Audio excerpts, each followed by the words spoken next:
Video کے نیچے subscribe کے بٹن پہ کلک کریں، بیل کے آئیکن پہ کلک کیجئے تاکہ ہر نئی ویڈیو کی نوٹیفیکیشن آپ کو مل جائے۔ بسم اللہ الرحمن الرحیم۔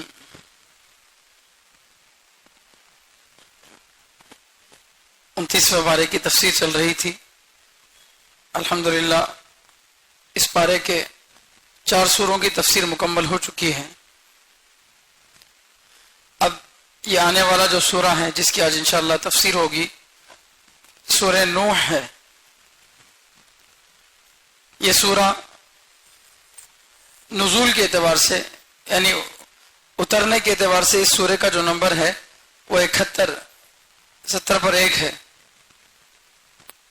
اور مکی جو صورتیں ہیں وہ 80 پر 4 ہیں۔ اللہ کے نبی صلی اللہ علیہ وسلم کی ہجرت کرنے سے پہلے جو آیتیں اتری، جو سورے اترے وہ 80 پر 4 تھے، ان میں یہ 70واں سورہ ہے۔ تو یعنی مکے کے زمانے کے آخر کا یہ اترنے والا سورہ ہے۔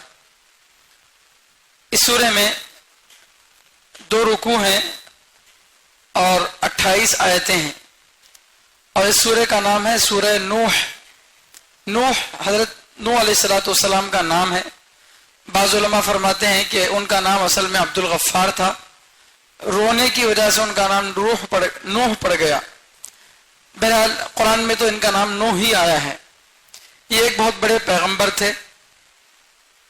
حضرت آدم علیہ السلام کے زمانے میں انسانوں کی تعداد کم تھی، بس ان کے 2 بیٹے، پھر ان کی نسل، پھر حضرت شیس علیہ السلام، پھر حضرت ادریس علیہ السلام، یہ پیغمبر آئے۔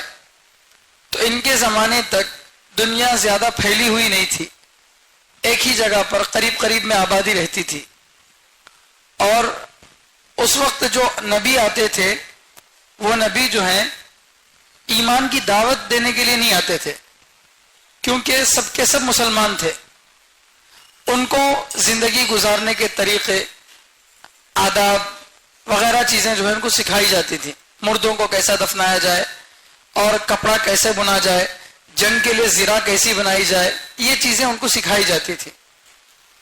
نوح علیہ السلام کے زمانے سے پہلے کفر بہت زیادہ عام ہو گیا۔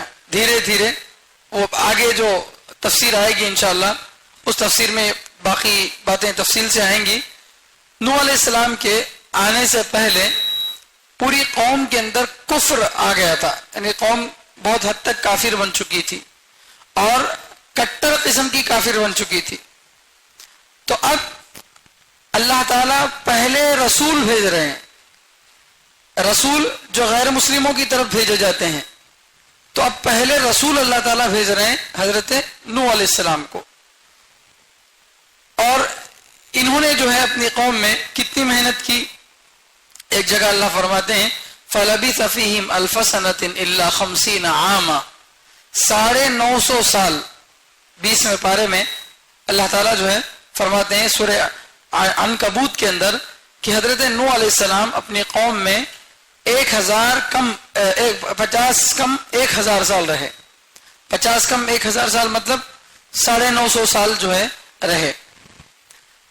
اب کوئی بھی پیغمبر جب اتنا عرصہ رہ رہے تو ظاہر بات ہے پہلے دن سے پیغمبر تو نہیں بنتے، پیغمبر پہلے دن سے تو نہیں بنتے، 40 سال کی عمر کے بعد ہی نبوت ملتی ہے۔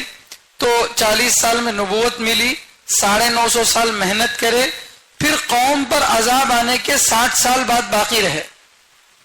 تو اس طریقے سے حضرت نوح علیہ السلام کی عمر قریب 1050 سال کی ہے، اور یہ عمر حضرت نوح علیہ السلام کو اللہ نے معجزے کے طور پر دی تھی۔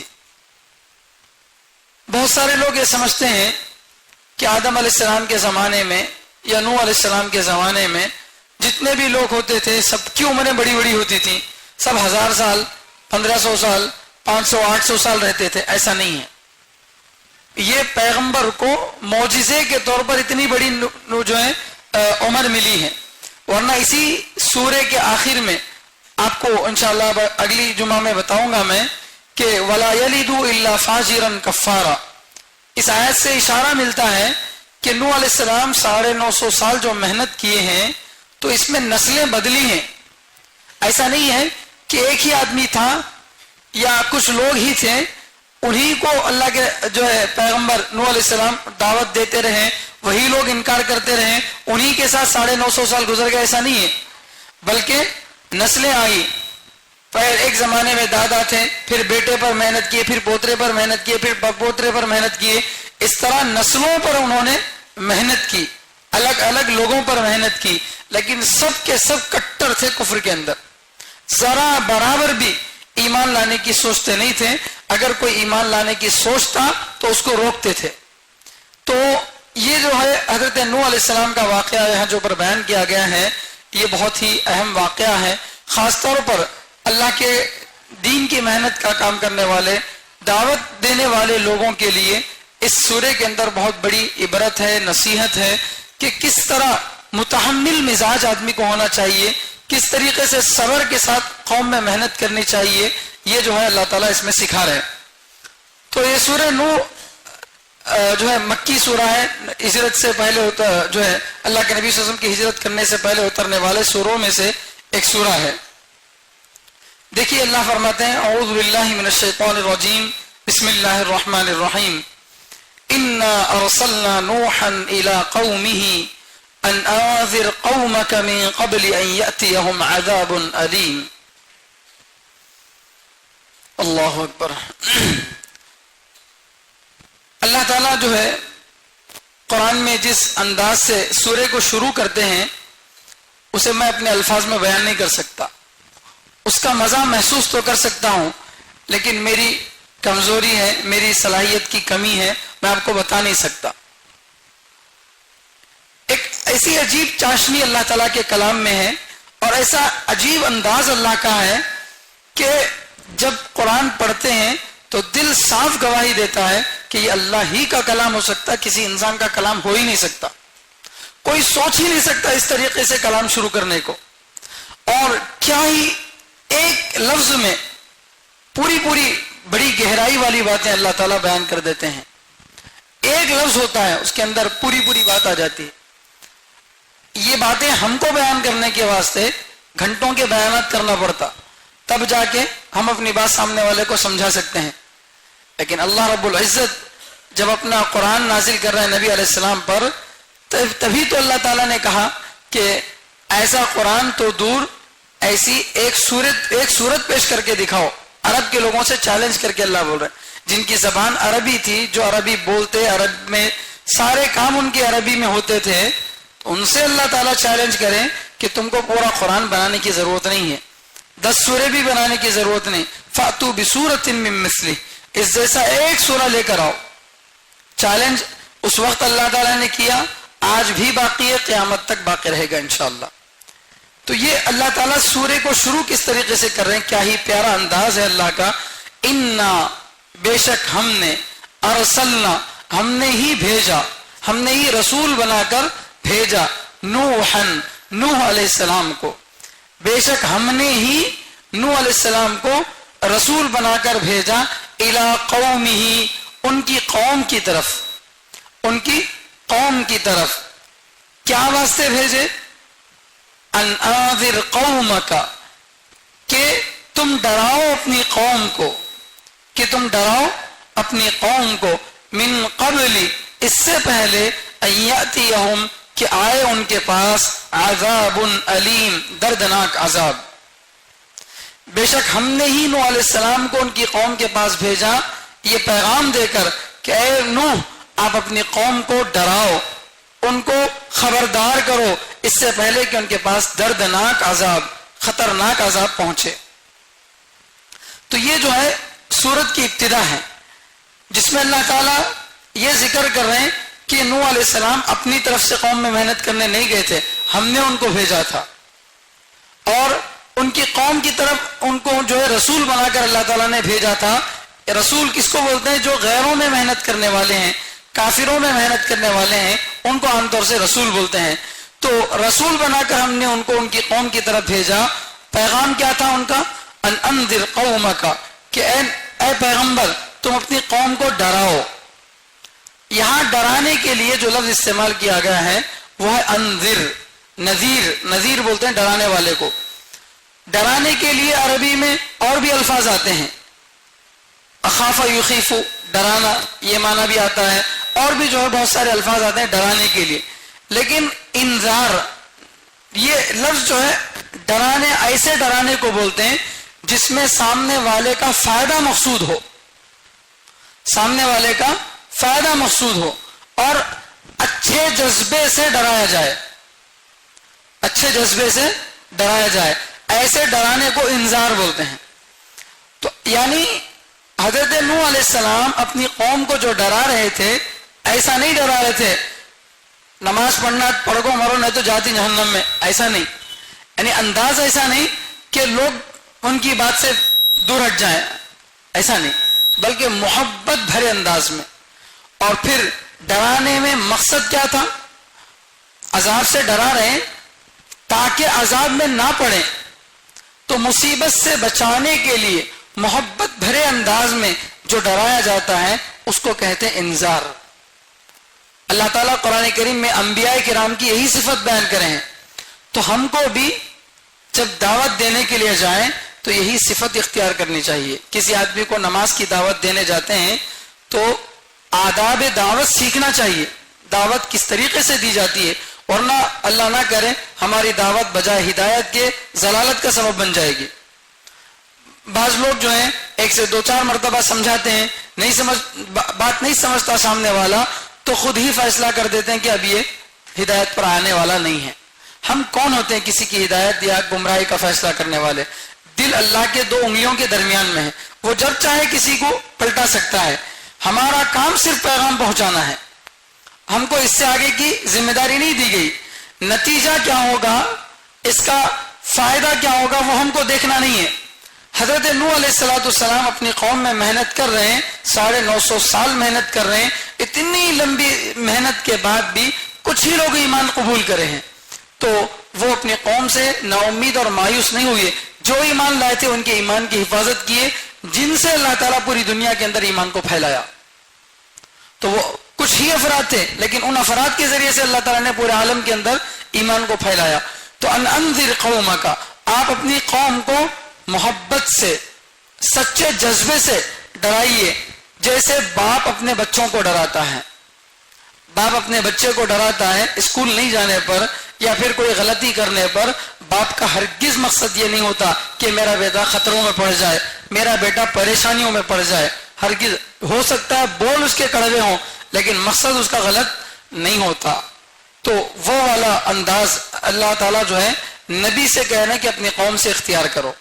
تو نبی جو ہے باپ کی طرح ہوتا ہے اپنی قوم کے لیے, اسی شفقت کے ساتھ جیسے اپنا بیٹا, خود کا بیٹا اگر غلط راستے پر ہو تو باپ کس طریقے سے سمجھاتا ہے اس کو, پوری ایڑی چوٹی کا زور لگا دیتا ہے کہ کسی طریقے سے وہ کیا ہو جائے, گمراہی سے بچ جائے. اور عجیب اللہ کی شان ہے, حضرت نوح علیہ السلام کے غالباً 4 بیٹے تھے, ان میں سے 3 تو اسلام قبول کیے جن سے اللہ تعالیٰ آگے نسل پھیلایا, حام, سام, یافس. یہ 3 بیٹے تھے, ان سے اللہ تعالیٰ جو ہے ان کی نسل کو آگے بڑھایا. لیکن ایک بیٹا تھا, اس بیٹے نے اسلام قبول نہیں کیا. اسی بیٹے کے ڈوبنے کا ذکر اللہ تعالیٰ قرآن میں دوسری جگہ بیان کر رہے ہیں.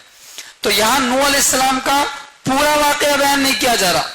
نوح علیہ السلام جو ہے ان کی قوم پر عذاب کیسے آیا, طوفان کے وقت میں وہ کشتی بنا رہے تھے, وہ سارے واقعات یہاں بیان نہیں کیے گئے. وہ واقعہ جو ہے 11ویں 12ویں پارے میں اللہ تعالیٰ جو ہے اس کو بیان کر رہے ہیں.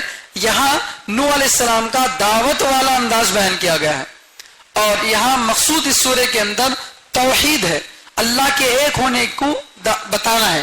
تو اسی مقصد سے جو ہے یہ سورہ لایا گیا ہے کہ اللہ ایک ہے یہ بتایا جائے. اور توحید کی ساتھ میں دلیلیں بھی اللہ تعالیٰ اس میں بیان کی ہیں, اور توحید پر عمل کرنے کے فائدے بھی بیان کیے ہیں. یعنی اللہ کو ایک ماننا ہے یہ حکم دیا گیا, اللہ کو ایک کیوں ماننا ہے اس کی دلیل بھی دی گئی, اور اللہ کو ایک ماننے سے کیا فائدہ ہم کو ملے گا, دنیا میں کیا فائدہ ملے گا, آخرت میں کیا فائدہ ملے گا, فائدوں کو بھی بیان کیا گیا. تو یہاں ایک تو یہ بتایا گیا, اور دوسری بات اس سے نبی علیہ السلام کی رسالت بھی ثابت ہوتی ہے. اللہ کے نبی صلی اللہ علیہ وسلم ظاہر بات ہے نوح علیہ السلام کے زمانے میں تھے نہیں, لیکن ان کے زمانے کا واقعہ بیان کر رہے ہیں اللہ کے نبی صلی اللہ علیہ وسلم. جبریل علیہ السلام آ کر کس کو بیان کرتے تھے آیتیں؟ اللہ کے نبی صلی اللہ علیہ وسلم کو. پھر اللہ کے نبی کے واسطے سے ہی نہ پوری امت کو قرآن پہنچا ہے، یا ڈائریکٹ لوگ جبریل علیہ السلام کی آواز سنتے تھے؟ نہیں. تو وہ پیغمبر جو نوح علیہ السلام کے زمانے میں تھے ہی نہیں، کوئی دور دور تک بھی کوئی تعلق نہیں، کوئی ان کے بارے میں خبر دینے والا نہیں، اس پیغمبر کے بارے میں اتنے صاف الفاظ میں صحیح صحیح بات بتا رہے ہیں، تو ظاہر بات ہے کوئی ذریعہ تو وہاں پر معلوم کرنے کا تھا نہیں. اللہ کے نبی کبھی عرب سے باہر گئے نہیں تاکہ سفر کر کے معلوم کر کے آؤں، کہیں عرب سے باہر گئے نہیں. اور آپ سے ہم پڑھے لکھے نہیں تھے کہ کوئی یہ کہے کہ کسی کتاب میں لکھا ہوا دیکھ کر پڑھ لیا ہو. نہ آپ پڑھے لکھے تھے، نہ آپ نے کبھی کہیں سفر کیا، پھر بھی آپ کو معلوم ہوا. اور ایسا معلوم ہوا کہ معلوم کرنے والے اپنی معلومات کو نبی کی معلومات سے درست کرتے تھے. کہ ہم کو جو الٹی سلٹی باتیں معلوم ہے، کیا وہ صحیح ہے نہیں ہے، نبی کے قرآن سے اپنی معلومات کو صحیح کرتے تھے. اتنی درست باتیں، اور وہ بھی ہزاروں سال پہلے کی بتا رہے ہیں، تو ظاہر بات ہے یہ آپ نبی برحق ہونے کی دلیل ہے. آپ سچے نبی ہیں تبھی جا کر ہزاروں سال پہلے ہوئے واقعات کو آج بھی اللہ کے نبی صلی اللہ علیہ وسلم اسی طریقے سے سیدھے سیدھے انداز میں بیان کر رہے ہیں. تو اس سورے کے اندر توحید بھی ہے اور رسالت بھی ہے.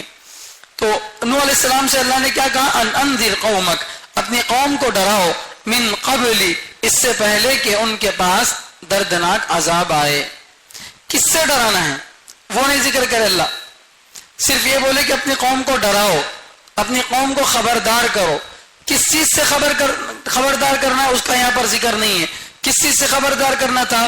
وہ لوگ جو کفر کے اندر مبتلا تھے، اس کفر کی جو وبا ان پر آنے والی تھی، اس کفر کی جو مصیبت ان پر آنے والی تھی عذاب کی شکل میں، اس عذاب سے ڈرانے کے لیے اللہ تعالیٰ کہہ رہے ہیں کہ کہیں ایسا نہ ہو کہ یہ لوگ اپنے کفر کے اندر ہی باقی رہیں اور اللہ کی طرف سے اچانک سے عذاب آ جائے، پھر اب سدھرنے کا موقع نہیں ملے گا.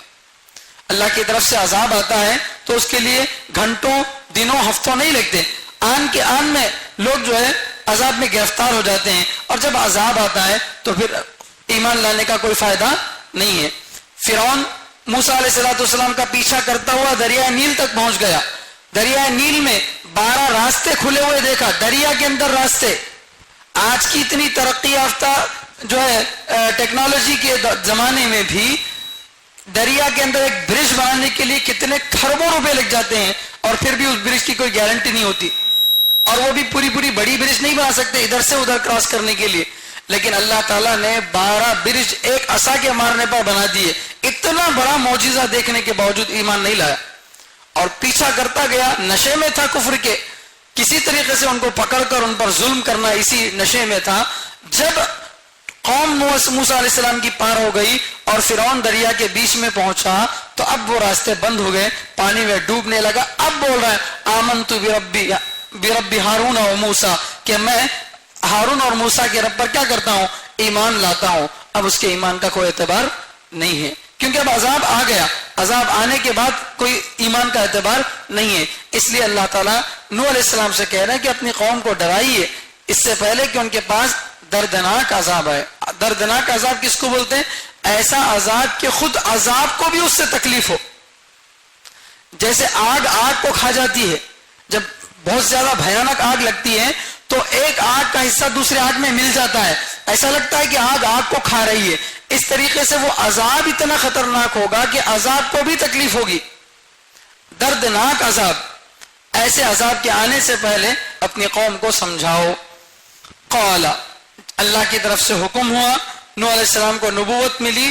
اب نوح علیہ السلام اپنی قوم میں جا کر محنت کر رہے ہیں. قال، نوح علیہ السلام نے کہا، یا قومی، اے میری قوم، انی، بے شک میں، لکم، تمہارے لیے، نذیر، ڈرانے والا ہوں، مبین، صاف صاف، کھلا کھلا. اے میری قوم، میں تم کو کھلا کھلا صاف صاف ڈرانے والا ہوں. یعنی اپنی قوم سے یہ کہہ رہے ہیں کہ اے لوگوں، میں اللہ کی طرف سے عذاب جو ہے آنے کی خبر تم کو دے رہا ہوں. اگر تم اللہ کی بات نہیں مانو گے، میری باتوں پر ایمان نہیں لاؤ گے، تو پھر تمہارے لیے عذاب آئے گا. اور یہ کوئی ڈھکی چھپی بات نہیں بول رہا ہوں میں، بلکہ ڈنکے کی چوٹ پہ کھلا کھلا بول رہا ہوں. ذرا سوچ کر دیکھیے کتنے گردے والی بات ہے یہ. پوری قوم بھیانک درجے کے کفر کے اندر مبتلا ہے اور نوح علیہ السلام بیچارے اکیلے, ان کے ماننے والے بہت کم تعداد میں اور وہ بھی کمزور. کوئی بڑے آفیشلز لوگ وی آئی پی نہیں تھے ان کے ساتھ, نوح علیہ السلام کے ساتھ وی آئی پی لوگ نہیں تھے.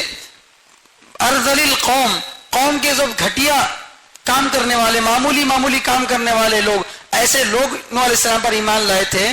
تو نوح علیہ السلام کو کوئی سپورٹ نہیں تھا اپنے ماننے والوں کی طرف سے. چلو بھئی ان میں سے کوئی بڑا سیاستدان ہے, کوئی بڑا کروڑ پتی لکھپتی ہے, اس کی وجہ سے کوئی ڈرنے والا, ایسا نہیں. نہ اپنے ماننے والوں کی طرف سے کوئی سپورٹ تھا, نہ خاندانی سپورٹ تھا, نہ بیٹا خود باپ کے خلاف ہے, خود انہی کا بیٹا باپ کی بات نہیں مانا, باپ پر ایمان نہیں لایا, تو بیٹا بھی نافرمان نکلا. اور اسی طرح ماننے والے بھی بڑے کمزور درجے کے. پوری قوم کفر پر جمی ہوئی ہے. ایسے کفر کے اڈے میں جا کر کہنا انی لکم نذیر مبین, میں تم کو کھل کر اللہ کے عذاب سے ڈرانے والا ہوں, یہ بولنے کے لیے جگر چاہیے. بولنا میرے لیے آسان ہے, سننا آپ کے لیے آسان ہے. بول کر دیکھیں گے کبھی؟ بول سکتے ہیں؟ کسی ایک غیر مسلم کے گھر میں جا کر اللہ اکبر بول کر آنے کی ہمت ہے؟ اگرچہ وہ بولنا جائز صحیح ہے نہیں وہ الگ بات. ایک ایسا علاقہ جہاں غیر مسلموں کی میجارٹی ہے اور صرف پھرے لوگ رہ رہے ہیں وہاں پر. نان مسلم ہمارے پاس کے الحمدللہ بہت اچھے ہیں, جو جنوب کے اندر رہنے والے, ساؤتھ میں رہنے والے غیر مسلموں میں اتنا شدت نہیں ہوتی. ادھر چلے جائیے آپ یو پی کی طرف, کاٹ کھانے کے لیے تیار رہیں گے. ویسے لوگوں میں ایک بھی آپ کا کوئی سپورٹر نہیں ہے, اور پھر کھلا اللہ کا پیغام پہنچانا ہے. ایسا بھی نہیں کہ لو مان لو بھائی, نہیں تو چپکے خامخواہ پریشانی ہوتی, تکلیف آ جاتی, ایسا سب کچھ بھی نہیں. کھلا ڈرانا ہے کہ تم پر عذاب آنے والا ہے اکیلے. تو بہت بڑی بات ہے اور ظاہر بات ہے, پوری قوم جب ایک جو ہے کفر کے اندر مبتلا ہے, اکیلے پیغمبر جا کر ان کو ڈرا رہے ہیں, تو کیا قوم صرف سن کر چھوڑ دی ہوں گی ان کو؟ نہیں بھائی ہمیں نہیں مانتے تمہاری بات, تمہیں چلے جاؤ, ایسا کری ہوں گی. وہ قوم جو اتنی زیادہ شریر کہ کفر کی شرارت انہی سے شروع ہوتی ہے. آج جتنے بھی JSR کے نعرے لگانے والے اور جو ہے غلط قسم کے نعرے لگانے والے, ان کا کچھ بھی نہیں ہے. یہ تو کسی ایک 5 سال کی حکومت پر اترا کر یہ کر رہے ہیں. اگر 4 تاریخ کو رزلٹ بدل گیا تو خامخواہ سب بھیگی بلی بن کر اندر بھاگ جائیں گے, ان کا کچھ بھی نہیں ہے. تو یہ ایسے ڈرپوک ہیں. وہ پوری قوم کفر کے اندر مبتلا تھی, سرفری قوم تھی. اس قوم میں ایک اکیلا بندہ پوری قوم کے خلاف کھڑے ہو کر بول رہا ہے کہ میں تم کو اللہ کے ایک ہونے کی دعوت دے رہا ہوں, نہیں ایمان لاؤ گے تو عذاب میں گرفتار ہوگے. تو ذرا سوچئے ماحول کیا ویسا تھا وہاں پر. یعنی بظاہر نوح علیہ السلام کے پاس کوئی سپورٹ نہیں, فائنینشلی سپورٹ نہیں, خاندانی سپورٹ نہیں, کوئی مدد کرنے والا نہیں. بظاہر پوری قوم ایک طرف ہے اور قوم کے ماننے والے جو کافر ہیں سب بڑے بڑے مالدار, سب بڑے بڑے عہدے دار. تو ایسے وقت میں اگر بول رہے ہیں کہ تمہارے اوپر عذاب آئے گا تو موٹی عقل قبول کرتی.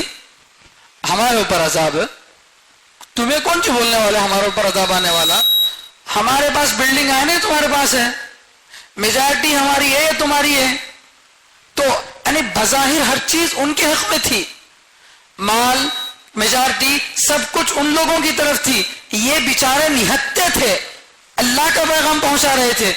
تو اب ایسے وقت میں نبی اپنی قوم سے کہہ رہے ہیں, جب ظاہری حالات سب قوم کے حق میں ہیں اور نبی کے حق میں کوئی ظاہری سپورٹ نہیں ہے, ایسے وقت میں کہہ رہے ہیں کہ مانو نہیں مانو گے تو عذاب آئے گا.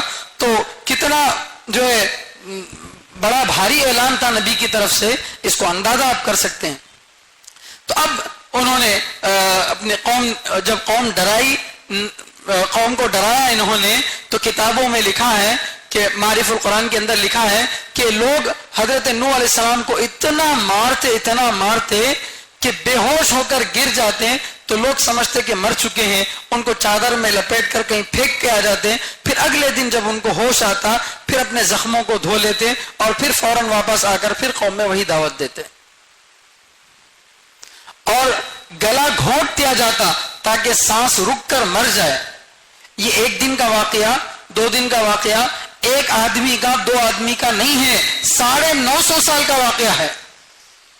دن کا بھی واقعہ ہے، رات کا بھی واقعہ ہے، بچوں نے بھی کیا، بڑوں نے بھی کیا، ہر ایک نے یہی ستایا ان کو۔ سوچ کر دیکھیے کتنا صبر اللہ تعالیٰ نے ان کو دیا ہوگا، کیسی ہمت ان کو دی ہوں گی۔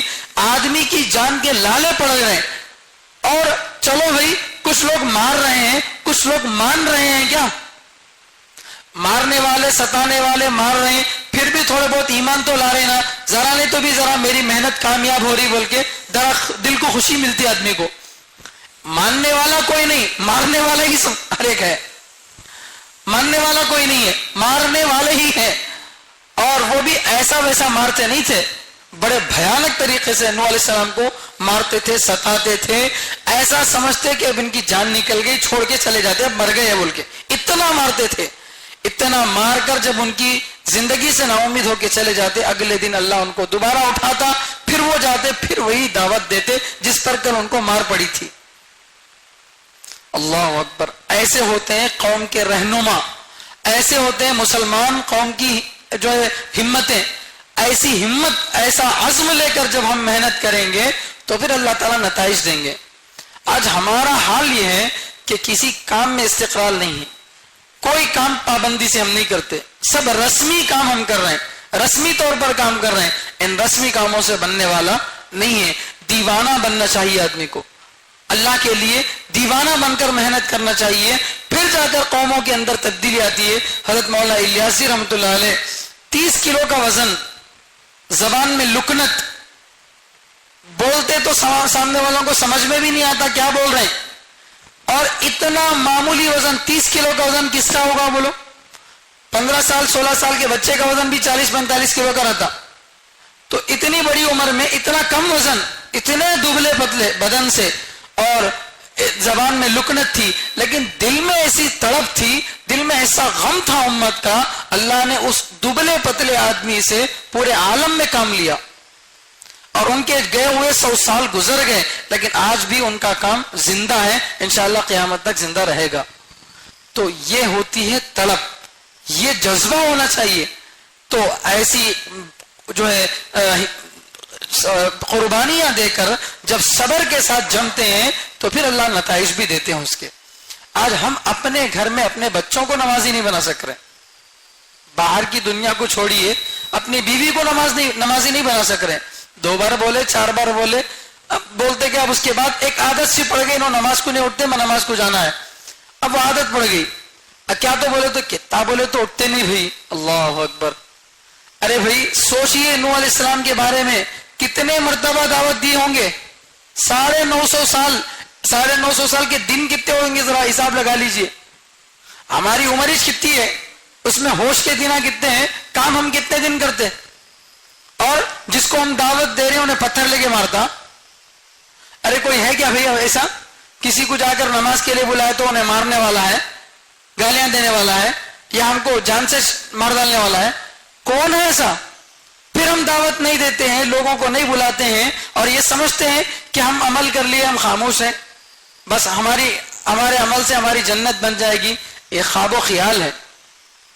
الا الذين امنوا وعملوا الصالحات وتواصوا بالحق وتواصوا بالصبر۔ خود عمل بھی کرنا ہے، ایمان بھی لانا ہے، دوسروں کو بھی نصیحت کرنا ہے، دوسروں کو بھی اللہ کا حکم بتانا ہے، تبھی جا کر اپنی ذمہ داری پوری ہوگی۔ صرف خود سے عمل کرنے سے ذمہ داری پوری نہیں ہوتی۔ تو انہوں نے اپنی قوم سے جو پیغام، جو اپنی قوم کو 950 سال میں کیا پیغام دیا، 950 سال کی محنت کو اللہ تعالیٰ کتنے الفاظ میں بیان کریں، ذرا اور کیجئے۔ محنت پیغمبر کتنے سال کر رہے ہیں؟ 950 سال، الگ الگ لوگوں سے الگ الگ طرح کی باتیں کیے ہوں گے، الگ الگ زمانے میں، الگ الگ انداز میں، ان ساری باتوں کو 950 سال کی تقریروں کو اللہ جو شارٹ بیان کر رہے ہیں وہ دیکھیے، قرآن پر ایمان بڑھے گا آپ کا، کہ قرآن کیا چیز ہے سمجھ میں آئے گا. قرآن میں اللہ ایک لوٹے میں گویا سمندر ڈال دی ہے. آسانی سے سمجھانا بولے تو لوٹے کے اندر گویا کیا گیا؟ سمندر. آ سکتا سمندر؟ گویا ایک لوٹے میں کیا گیا؟ سمندر آ گیا. ویسی ایک لائن میں 950 سال کی دعوت کا خلاصہ آ گیا. کیا دعوت دی ہے 950 سال؟ ان اعبدوا اللہ، یہ کہ اللہ کی عبادت کرو، اللہ کی عبادت کرو. اللہ کی عبادت کیا ہے؟ اللہ کی عبادت تو ہے نماز پڑھنا وغیرہ، لیکن سب سے بڑی عبادت اللہ کی یہ ہے کہ آدمی اللہ پر ایمان لائے. اللہ پر کیا کرے؟ ایمان لائے. ایمان لائے بغیر الیکشن کے موقع پر M L A M P ٹوپی لگا لے کے عیدگاہ کو آ جاتے، انہیں بھی ہمارے سرکار جھکتے اٹھتے، تو کیا وہ عبادت ہے؟ بعض غیر مسلم روزہ رکھ لیتے، اور بہت سے لوگ غیر مسلم صدقے بھی کرتے، لوگوں کو کھلاتے، روزداروں کو دعوت بھی دیتے. کیا اس کو عبادت بولیں گے؟ کیا یہ عبادتیں ان کو آخرت میں کام آئیں گی؟ میں نے اس سے پہلے بار بار سمجھایا ہے کہ جیسے آپ بورڈ پر 0 لکھو، 0 کی کیا ویلیو ہے؟ کوئی ویلیو ہے؟ نہیں ہے. ایک اور 0 ہو، 2 نہیں 10 نہیں 1000 0 لکھو، ان 1000 0 کی کوئی ویلیو ہے؟ کوئی ویلیو نہیں ہے. لیکن 0 سے پہلے 1 لگاؤ. اب ایک کے بعد جو ہے 1 0 لگے گا، 10 2 لگیں گے، 100، جتنے 0 اب بڑھیں گے اتنی ویلیو بڑھتی جائے گی. ویسے ایک اللہ کو مانو، پھر اب تمہاری چھوٹی سی 2 رکعت نماز ویلیوبل ہے. اب 2 روپے کا صدقہ اللہ کے پاس مقبول ہے، تمہاری 2 آنسوں کے قطرے اللہ کے نزدیک اس کی قدر ہے. تو 1 کے ساتھ 0 لگیں گے تو ان 0 کا اعتبار ہے، 1 کے بغیر 0 کا اعتبار نہیں ہے. تو سب سے پہلی دعوت نوح علیہ السلام نے اپنی قوم کو کیا دی؟ ان اعبدوا اللہ، اللہ کی عبادت کرو، یعنی اللہ کو ایک مانو. ان اعبدوا اللہ واتقوہ، اور اللہ سے ڈرو. اللہ سے ڈرو. اللہ سے ڈرنے کا مطلب کیا ہے؟ تقویٰ بولتے ہیں بچنے کو. یعنی جس طرح ایک آدمی اپنے بدن پر پتلا کپڑا پہنا ہوا ہے اور کانٹے دار حصے کانٹے کے جھاڑوں کے پاس سے جا رہا ہے. ایک آدمی جو ہے مثلا اوپر سے چادر اوڑھ لیا ہے، پتلی چادر، اور کہاں سے گزر رہا ہے؟ کانٹے کے درختوں کے پاس سے گزر رہا ہے. تو کیسے گزرے گا؟ کتنا سنبھل کر گزرے گا؟ کیونکہ چادر بہت پتلی ہے اور کانٹے کے درخت ہیں، ذرہ برابر بھی خروش لگ گئی تو پوری چادر کیا ہو جاتی؟ پھٹ جاتی. تو اپنی چادر کو جیسے سنبھل کر ڈگ ڈگ پر لے کر چلتا ہے، ایسا اپنی زندگی میں کہیں مجھ سے کمائی کے اندر حرام کام تو نہیں ہو رہا، کہیں میرے بول میں کوئی غلطی تو نہیں ہے، کہیں میری نماز میں کمی تو نہیں ہے. اس طریقے سے اللہ سے ڈر ڈر کر زندگی گزارے. اپنے ہر عمل میں اللہ کو میں راضی کر رہا ہوں یا نہیں کر رہا ہوں، کیا نبی کا طریقہ میری زندگی میں ہے یا نہیں ہے. اس کو بولتے ہیں تقوی. تقوی کا معنی اللہ سے ڈرنے کا مطلب قابلیت بٹنا نہیں ہے. اللہ سے ڈرنے کا پہلا درجہ یہ ہے کہ اللہ پر ایمان لائے. دوسرا درجہ یہ ہے کہ آدمی گناہوں سے اپنے آپ کو بچا لے. تیسرا درجہ ہے کہ عبادات میں خوب آدمی اللہ کے لگ جائے. تو یہ واتقوہ، یہ اتنا جو لمبا میں نے بیان کیا، یہ پوری بات کس میں آ گئی؟ تقوی میں آ گئی. ان اعبدوا اللہ، اللہ کی عبادت کرو، واتقوہ، اور اللہ سے ڈرو، واطیعون، اور میری بات مانو، اور میری بات مانو. اب اللہ کو ایک ماننا ہے، اللہ سے ڈرنا ہے، تو ظاہر بات ہے اللہ تو آ کر بندوں کو کچھ نہیں سمجھائیں گے نا. اللہ زمین پہ اتر کے کسی کو سمجھاتے ہیں کیا؟ نہیں سمجھاتے. اللہ کس کو بھیجتے ہیں؟ پیغمبروں کو بھیجتے ہیں. تو پیغمبر اللہ تعالیٰ کے خلیفہ ہوتے ہیں، وہ اللہ تعالیٰ کا حکم لوگوں کو سمجھاتے ہیں. تو پیغمبر کو ماننا اور پیغمبر کی ماننا اللہ کو اور اللہ کی ماننے کے برابر ہے. آپ پیغمبر کو مان رہے ہیں تو گویا کس کو مان رہے ہیں؟ اللہ کو مان رہے ہیں. اب پیغمبر کی مان رہے ہیں تو گویا آپ کس کی مان رہے ہیں؟ اللہ کی مان رہے ہیں. تو یہاں توحید کی بھی دعوت دے رہے، رسالت کی بھی دعوت دے رہے. نوح علیہ السلام اپنی قوم کو اللہ کے ایک ہونے کی دعوت بھی دے رہے ہیں اور اپنے رسول ہونے کی بھی دعوت دے رہے ہیں. میری بات کیوں ماننا بھائی؟ کوئی بھی راستے میں جانے والے کو پکڑ کے تمہیں میری بات مانو بولتا، کئی کو ماننا تمہاری بات بولتا نہیں بولتا؟ بھائی تم کون ہے بھائی، تمہاری بات میں کئی کو ماننا؟ تم کون ہے، کیا تمہارا مقام ہے، درجہ کیا ہے تمہارا، کئی کو ماننا تمہاری بات بولتا؟ تو اب انہوں فرما رہے واطیعون، میری بات مانو. کیوں مانو؟ اس لیے کہ میں تمہارا رسول ہوں، اللہ نے مجھے پیغمبر بنا کر بھیجا ہے. تو اپنے رسول ہونے کی بھی دعوت دے دیے، اللہ کے ایک ہونے کی بھی دعوت دیے، گناہوں سے بچنے کی بھی دعوت دے دیے، نیک کام کرنے کی ترغیب بھی دے دیے. یہ ساری باتیں 950 سال کی محنت اس میں 3 لفظوں میں اللہ نے بیان کر دیا. اعبدوا اللہ واتقوا واطیعون. اب سمجھ میں آیا قرآن کیا چیز ہے؟ 950 سال کی محنت کو اللہ کتنے الفاظ میں بیان کر رہے ہیں؟ 3 لفظوں میں بیان کر رہے ہیں. عبادت کرو، اللہ سے ڈرو اور نبی کی بات مانو. یہی ان کی پوری باتوں کا خلاصہ تھا. اچھا، یہاں پر توحید کو بیان کیا گیا، ٹھیک ہے. اب توحید پر عمل کرنے کا فائدہ کیا ہوگا؟ ہم اللہ کو ایک مانیں گے تو کیا فائدہ ہے؟ تو اس فائدے کو اللہ تعالیٰ یہاں پر بتا رہے ہیں یغفر لکم من ذنوبکم. اگر تم اللہ سے ڈر کر زندگی گزارو گے، اللہ کو مان کر، پیغمبر کو مان کر زندگی گزارو گے تو کیا ہوگا؟ یغفر لکم، اللہ معاف کر دیں گے تمہارے لیے، من ذنوبکم، تمہارے گناہ. اللہ تمہارے لیے تمہارے کچھ گناہ معاف کر دیں گے. وَيُؤَخِّرْكُمْ إِلَىٰ أَجَلٍ مُّسَمًّى، اور تم کو مہلت دیں گے ایک متعین مدت تک، اور تم کو مہلت دیں گے ایک متعین مدت تک. 2 فائدے بیان کر رہے اللہ کو ماننے کے. کتنے فائدے بیان کر رہے؟ 2 فائدے. پہلا فائدہ یہ ہے کہ جو آدمی کافر تھا ایمان لے آیا، تو ایمان لانے سے کیا ہوگا؟ اللہ کے نبی صلی اللہ علیہ وسلم فرماتے ہیں کہ الاسلام یہدم ما کان قبلہ، کہ اسلام سے پہلے زمانے کے جو گناہ تھے وہ سارے گناہوں کو مٹا دیتا ہے. اگر کوئی آدمی کافر تھا، بہت سارے غلط کام کر لیا، جیسے ہی کلمہ پڑھ لیا اس کے سارے گناہ کیا ہو جائیں گے؟ معاف ہوں گے. تو اسی کا یہاں پر اعلان کیا جا رہا ہے یغفر لکم من ذنوبکم، اللہ تمہاری ساری غلطیوں کو معاف کر دیں گے. لیکن یہاں یاد رکھنا چاہیے کہ یہ وہ غلطیاں ہیں جن کا تعلق اللہ سے ہے. کس سے ہے؟ اللہ سے. جن کو ہم بولتے ہیں حقوق اللہ، اللہ کے حقوق. مثال کے طور پر نماز پڑھنا تھا نہیں پڑھے، روزہ رکھنا تھا نہیں رکھے، زکوٰۃ دینا تھا نہیں دیے. تو یہ ہم ان کے نہ کرنے سے کسی انسان کا نقصان نہیں کر رہے.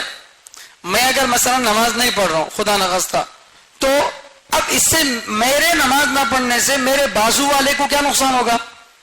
اس کو میرے سے کوئی تکلیف نہیں ہوگی. ہاں، میں اللہ کا حق ادا نہیں کیا.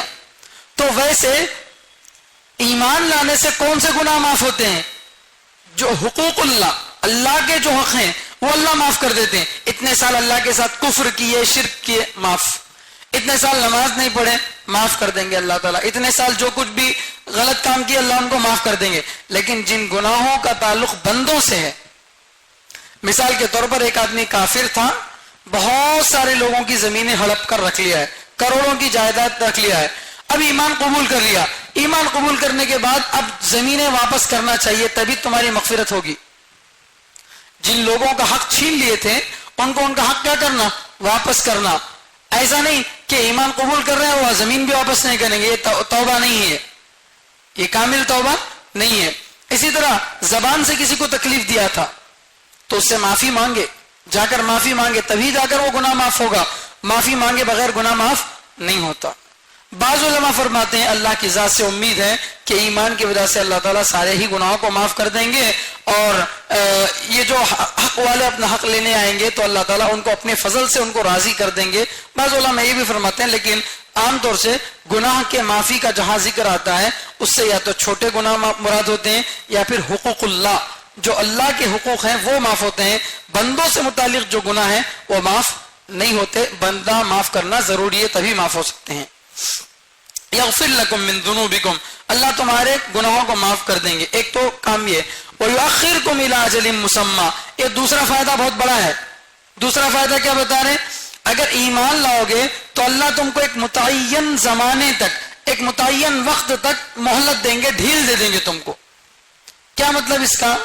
اس کا مطلب سمجھیے، تقدیر جو انسان کی ہے، انسان کی جو تقدیر ہے وہ دو طرح کی ہیں. تقدیر کس کو بولتے ہیں؟ جو کچھ ہونا وہ پہلے سے لکھ دیا گیا اس کو بولتے ہیں تقدیر. کیا ہونے والا ہے، کیا ہو چکا، یہ ساری چیزیں تقدیر ہیں. تو تقدیر دو طرح کی ہیں.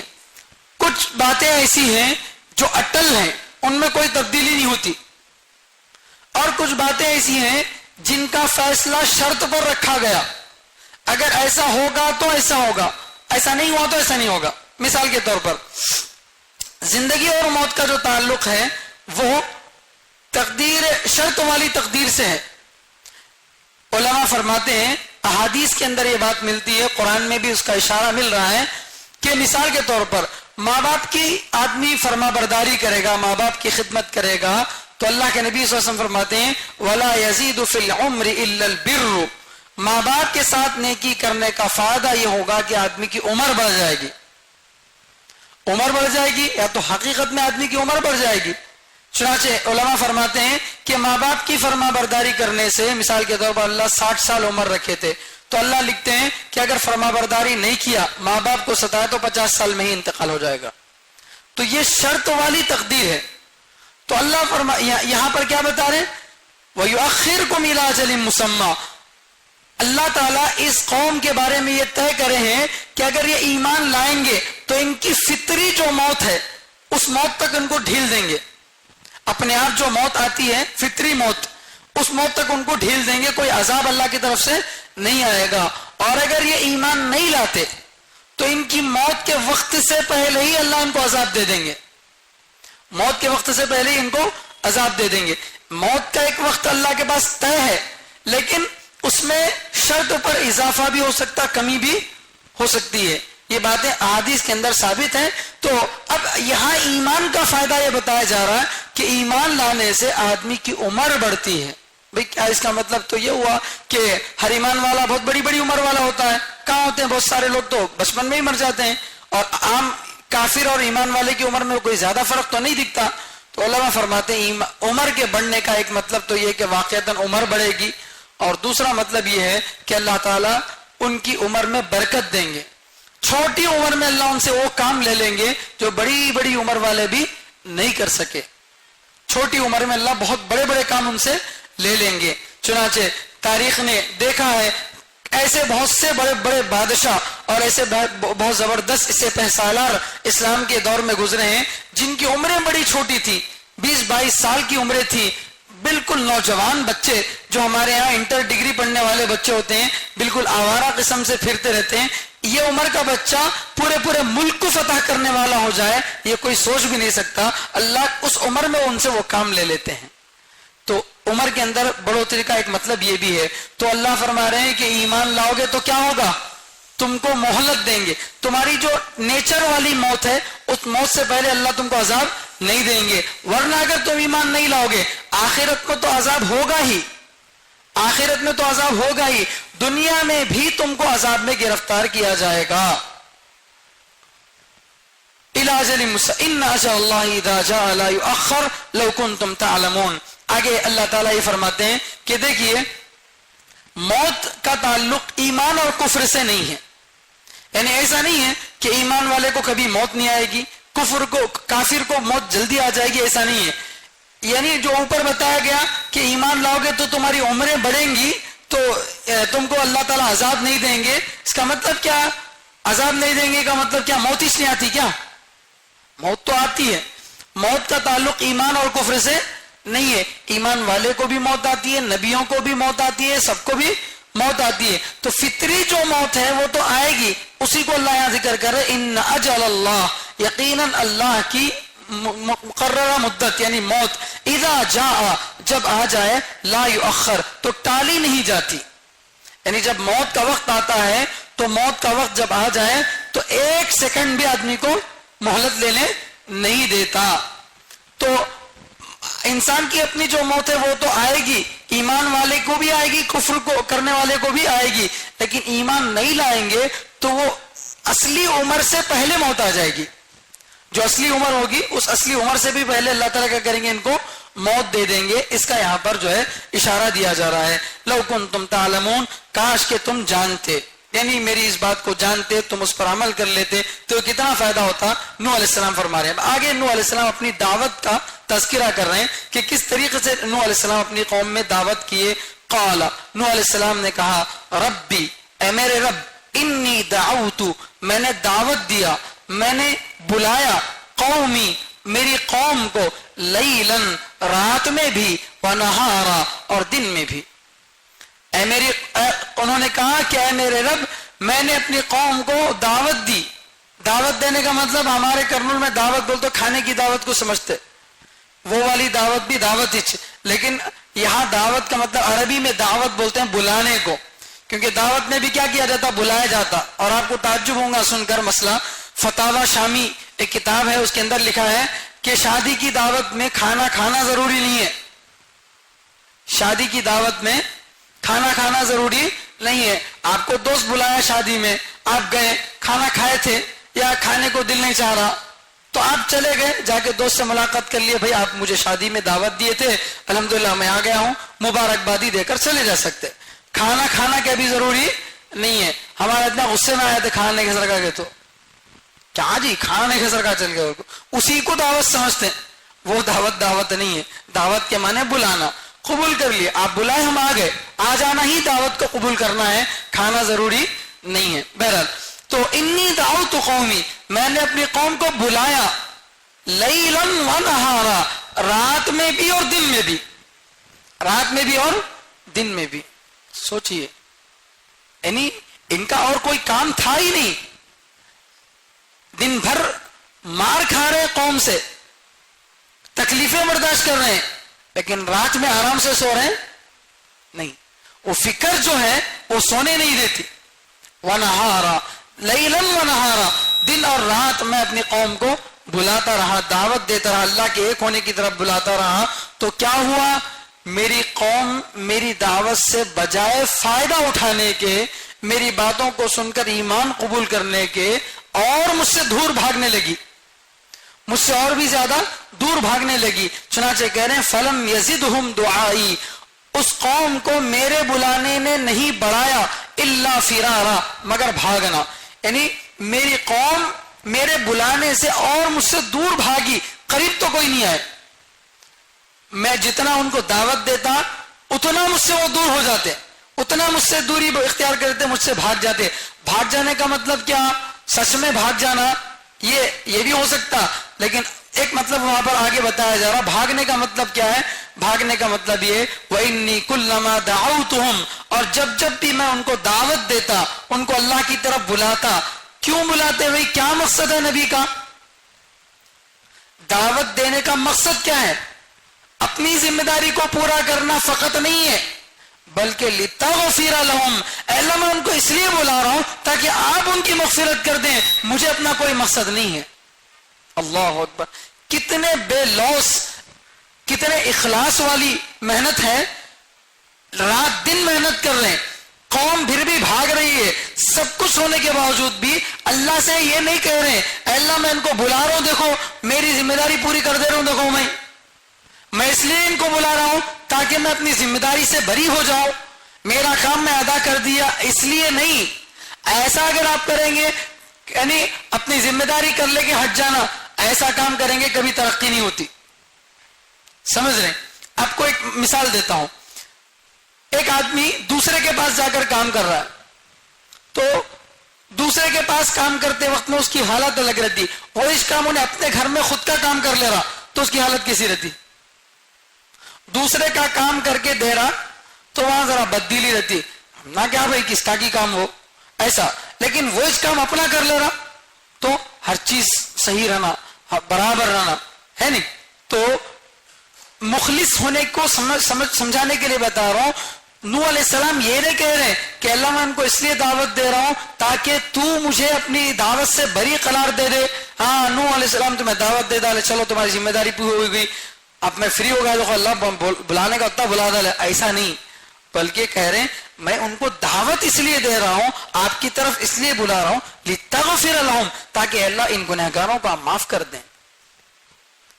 جب یہ مجھے مارتے ہیں, پتھروں میں مجھے ڈھانک دیتے ہیں اور بری طرح سے مجھے موت کے دہانے تک پہنچاتے ہیں, جب مجھے ہوش آتا ہے تو ان کو بد دعا نہیں دیتا, کہتا ہوں رب اغفر قومی فانہم لا یعلمون، اے اللہ میری قوم کو معاف کر دے، وہ لوگ نہیں جانتے کہ میں نبی ہوں، اگر ان کو معلوم ہوتا کہ میں نبی ہوں تو میرے ساتھ وہ ایسا نہیں کرتے، وہ بھولے بھالے ہیں، نادان ہیں، انہیں معاف کر دے۔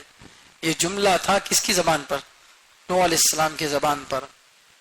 تو شروع سے اگر آپ تفسیر کو غور سے سن رہے ہوں گے تو کس ماحول میں اللہ ان کو بھیجا اور کس طریقے سے انہوں محنت کرے اور ان کی قوم کی طرف سے کیا رد عمل آ رہا، پھر اتنی تکلیفوں کے باوجود جذبہ کیا ہے نبی کا، اللہ اکبر۔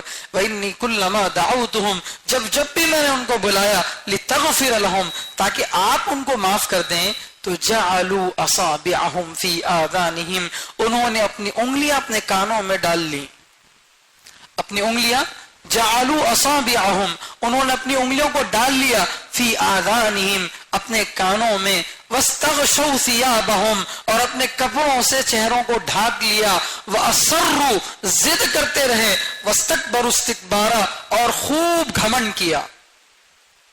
قوم کا رپلے کیا تھا؟ جب نبی جاتے لوگوں کو دعوت دینے کے لیے تو بھاگنے کا مطلب میں بولا نا، ایک تو بھاگنا ریئل میں بھاگنا بھی ہو سکتا، لیکن بھاگنے کا مطلب کیا؟ نوح علیہ السلام بڑی محنت سے دور سفر کر کے آتے کسی کو سمجھانے کے لیے، تو نوح علیہ السلام جاتے، کان میں انگلی رکھ لیے، اب وہ بیچارے آدھا گھنٹہ سمجھا رہے ہیں، 10 منٹ سمجھا رہے ہیں، دل سے سمجھا رہے ہیں، رو کر سمجھا رہے ہیں، سنتا ہی نہیں ہے، سنے گا تو نہ اثر ہوگا۔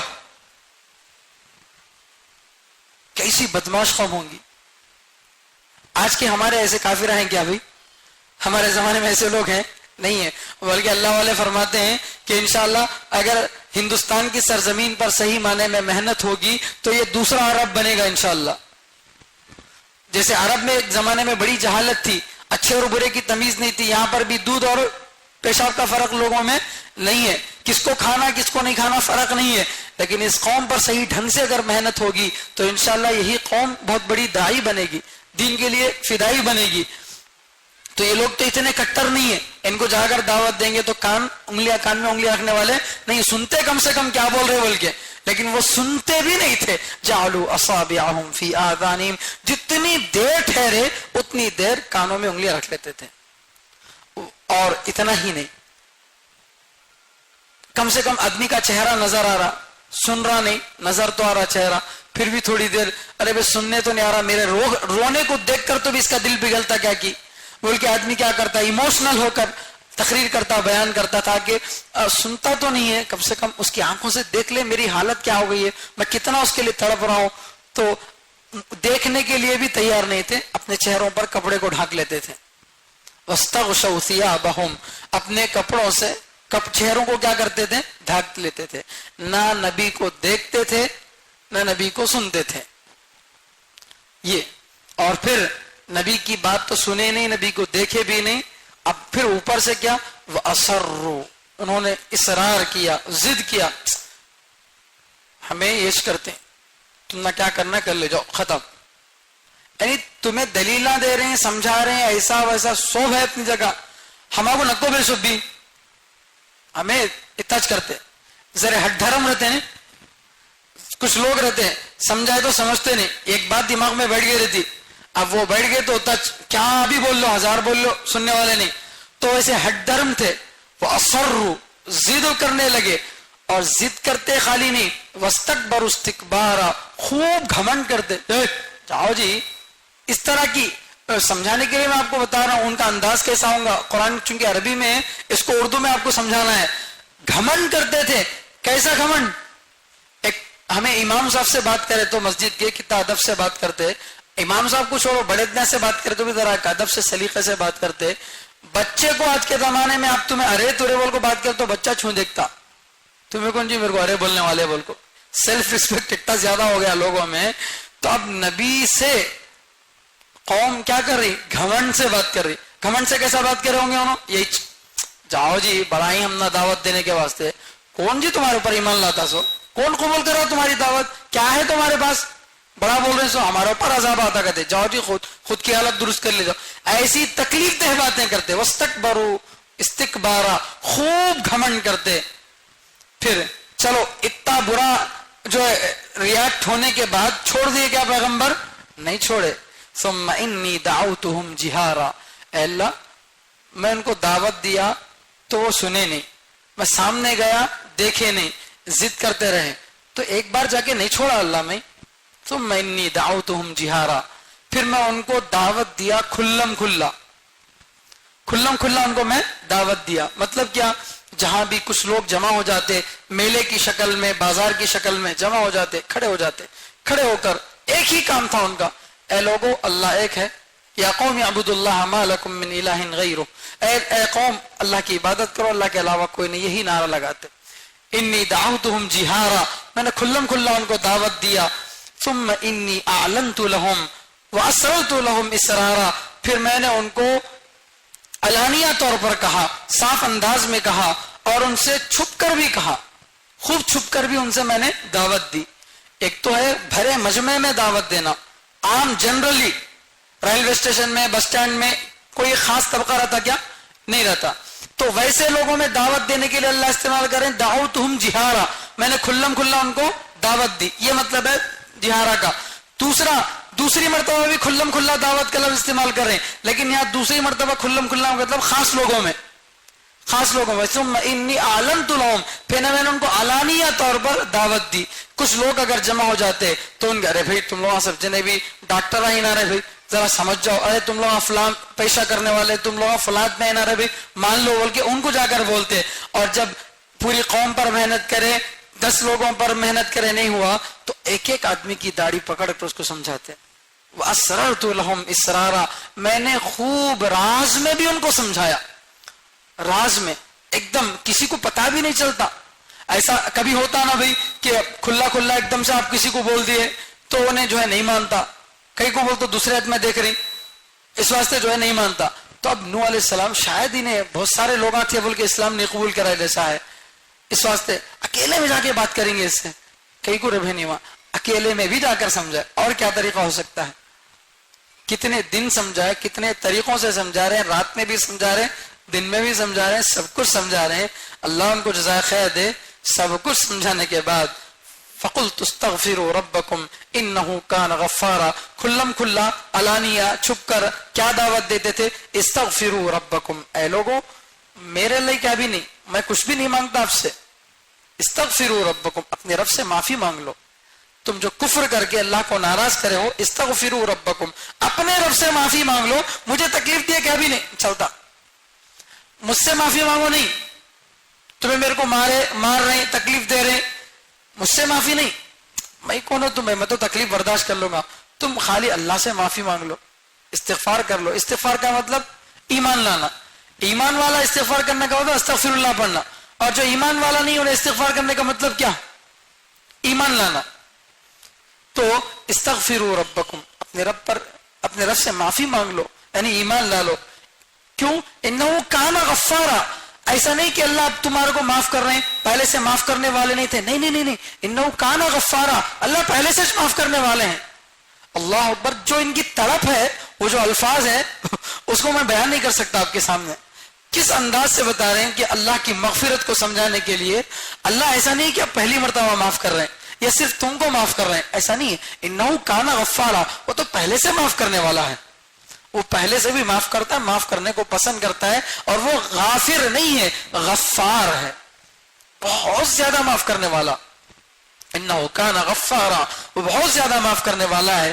اللہ تمہاری مغفرت کریں گے. اور ساتھ میں اچھا آخرت کا فائدہ بتا رہے قوم کو, لیکن قوم دنیا کی عیش و آرام میں پلی ہوئی تھی, تو اس لیے اس قوم کو آخرت کا نفع سمجھ میں نہیں آتا. تو اب دنیا کے بھی کچھ نفع گنا رہے, ایمان لانے کے دنیا کے فائدے بتا رہے ہیں. دیکھو بیٹے, اگر تمہیں ایمان لا لیں گے اللہ معاف کر دیں گے, وہ آخرت میں. دنیا میں نقد نفع تمہارے کو بتا رہا ہوں ایمان لانے کا. یرسل السماء علیکم مدرارا, آسمان سے موسلا دھار بارش اللہ اتاریں گے, خوب بارش اللہ برسائیں گے. علماء فرماتے ہیں کہ جب بھی بارش نہ ہو اس وقت اللہ سے استغفار کرنا چاہیے, تو اللہ تعالیٰ ضرورت کے بقدر بارش نازل فرماتے ہیں. تو قوم سے کیا کہہ رہے ہیں کہ بھئی اس زمانے میں ڈیم نہیں, موٹر نہیں, کنویں نہیں, کیا بھی نہیں. اس زمانے میں کتنی تکلیف تھی پانی کی, اتنی بڑی تکلیف کو اللہ حل کرتے ہیں بول کے بول رہے ہیں. یرسل السماء علیکم مدرارا, اللہ چھوٹی پھوٹی بارش نہیں, موسلا دھار بارش تمہارے اوپر کیا کریں گے, برسائیں گے. وَيُمْدِدْكُمْ بِأَمْوَالٍ، تم کو مال میں بھی برکت دیں گے، وَيُمْدِدْكُمْ تمہارے مال کو بڑھائیں گے، وَبَنِينَ اور تمہارے نرینہ اولاد کو بڑھائیں گے. اولاد کو بولتے بیٹیاں بھی آگے، اولاد بولے تو بیٹیاں بھی آگے بیٹے بھی آگے، یا اولاد نہیں بول رہے، بنین کے معنی مرد بچے. وَيُمْدِدْكُمْ بِأَمْوَالٍ تمہارے مالوں میں بھی اللہ اضافہ کریں گے، وَبَنِينَ اور تمہارے مرد بچوں میں بھی اضافہ کریں گے. باپ کے لیے بڑی فخر کی چیز ہوتی ہے مرد بچے. اگر کسی کے گھر میں 3 بھی بچیاں ہیں، 1 بچہ ہے تو چل بھائی ایک بچہ تو بھی ہے بولتا آدمی. لیکن اگر کسی کے گھر میں 5-6 لڑکے ہوں تو وہ گھر والا آدمی بہت بڑا سمجھا جاتا ہے، نہیں تو اس کا گھر آباد رہتا ہے. تو مرد بچوں سے آدمی فخر محسوس کرتا ہے. تو اللہ اس جو ہے لاجک کو بھی اختیار کرتے ہوئے بول رہے ہیں کہ اللہ تم کو ایمان کی بدولت، استغفار کی بدولت مرد بچے دیں گے. اور اتنا ہی نہیں ہے، ایک مرتبہ بارش پڑ گئی، تھوڑا مال بڑھ گیا، بچے ہو گئے، نہیں وَيَجْعَلْ لَكُمْ جَنَّاتٍ وہ بارش جو پڑے گی تو اس بارش کے پانی کو اللہ ضائع نہیں کریں گے، اس سے اللہ باغ بنائیں گے. وَيَجْعَلْ لَكُمْ جَنَّاتٍ اللہ تمہارے لیے باغات بنائیں گے. اور باغ کو ایک مرتبہ بنا دیے سوکھ جائیں گا نہیں، وَيَجْعَلْ لَكُمْ أَنْهَارًا ندیاں بھی بنائیں گے. وَيَجْعَلْ لَكُمْ أَنْهَارًا تمہارے لیے اللہ تعالیٰ ندیاں بھی بنائیں گے. کیسا مضبوط کنیکشن ہے ایک آیت کا ایک لفظ کا دوسرے لفظ سے. میں الفاظ میں نہیں بتا سکتا آپ کو، کتنا بہترین اپنے قوم کو سمجھانے کے لیے بتا رہے ہیں کہ تمہارا آخرت کا بھی فائدہ ہے، دنیا کا بھی فائدہ ہے. ایک وقت پر بارش نازل ہوگی اور اسی طرح بچے بھی بڑھیں گے، جو ہے مال میں بھی اضافہ ہوگا، اور وقتی طور پر بارش بڑھ کر ختم نہیں ہوگی، باغات بھی بنیں گے، اور ان باغات کو سیراب کرنے کے لیے ندیاں بھی اللہ بنائیں گے. آج اتنے وعدے کون تو بھی M L A M P کر دیا تو سب لوگ مل کے ڈال دیتے ووٹ اس کو، پانی کا مسئلہ ختم. یہ مسئلہ آج جبکہ اتنی ترقی ہے، ہر جگہ ڈیم ہے، ہر جگہ جو ہے سب چیزیں موجود ہیں، اس کے باوجود بھی ایسے وعدوں پر آج بھی ووٹ ڈالنے والے لوگ ہیں. تو اس زمانے میں کیسی قوم رہی ہوں گی. سب کچھ تکلیفیں ہونے کے باوجود بھی اتنے بڑے بڑے وعدے دنیا کے اندر کر رہے ہیں، لیکن ہمارے کو کچھ بھی نہ کو، ہمارے کو مال بھی نہ کو، اولاد بھی نہ کو، کیا بھی نہ کو، ہم ایمان نہیں لاتے، ختم. تو آخر میں پیغمبر بول رہے ہیں دنیا کی چیزوں کی ہرس نہیں ہے، آخرت کے نفع کی امید نہیں ہے. ارے کم سے کم تمہارے کو پیدا کرنے والا اللہ ہے، اس کی بھی دل میں عزت نہیں کیا؟ ما لکم لا ترجون للہ وقارا تم کو کیا ہو گیا؟ کیا تم اللہ کی عزت کا خیال نہیں رکھتے؟ اللہ کی عظمت کا خیال نہیں رکھتے؟ اللہ کی عظمت کا خیال رکھو. ارے کچھ نفع نہ دیکھو، کم سے کم تم کو پیدا کرنے والا وقد خلقکم اطوارا جبکہ اللہ نے تم کو الگ الگ مرحلوں میں پیدا کیا. اللہ نے تم کو الگ الگ مرحلوں میں، تم کیا تھے؟ مٹی تھے، مٹی سے پودا ہوگا، اس کو کھایا، پھر خون بنا، پھر خون سے منی کا نطفہ بنا، پھر منی کے نطفے سے ایک جو ہے جمع ہوا خون بنا، وہ جمع ہوا خون گوشت کا ٹکڑا بنا، پھر اس گوشت کے ٹکڑے میں اللہ نے ہڈیاں ڈالی، پھر ان ہڈیوں پر اللہ تعالیٰ نے جو ہے گوشت کو چڑھایا، پھر ان گوشت میں اللہ تعالیٰ نے روح کو ڈالا، ایک خوبصورت انسان بنایا. اگر آئندہ کیا بھی ملتا وہ امید تمہارے کو نہیں ہے تو ذرا اپنے آپ کو دیکھ لو نا. آئندہ تمہارے کو باغاں نہیں ہونا، ندیاں نہیں ہونا، جنت میں مغفرت نہیں ہونا، سب کچھ بھی نہیں ہونا، تو ذرا سوچو تمہیں اپنے آپ پیدا ہو گئے کیا؟ اپنے آپ پیدا ہو گئے نہیں نا، کوئی نہ کوئی تم کو بنایا سنا. تو ذرا اس بنانے والے کی بھی عزت نہیں تمہارے دل میں. ما لکم کیا ہو گیا تم کو؟ لا ترجون للہ وقارا اللہ کی عظمت کا خیال نہیں رکھتے، اللہ کی عزت کی امید نہیں رکھتے تم. فقد خلقکم اطوارا جبکہ اللہ نے الگ الگ مرحلوں میں تم کو پیدا کیا. کیا ناصحانہ انداز ہے، اللہ اکبر. حضرت نوح علیہ السلام کا اللہ. یہاں تک انشاءاللہ تفسیر کو مکمل کرتے ہیں. اللہ تعالیٰ سے دعا ہے کہ اللہ تعالیٰ ہم سب کو بھی دین کا بہترین داعی بنائے، اللہ تعالیٰ ہماری دعوت کو مؤثر بنائے، اللہ دعوت کے میدان میں صبر اور استقلال نصیب فرمائے، اللہ ہمارے ذریعے سے عالم میں ہدایت کے فیصلے فرمائے. سبحان اللہ وبحمدہ، سبحانک اللہم وبحمدک، ونشہد ان لا الہ الا انت ونستغفرک ونتوب الیک.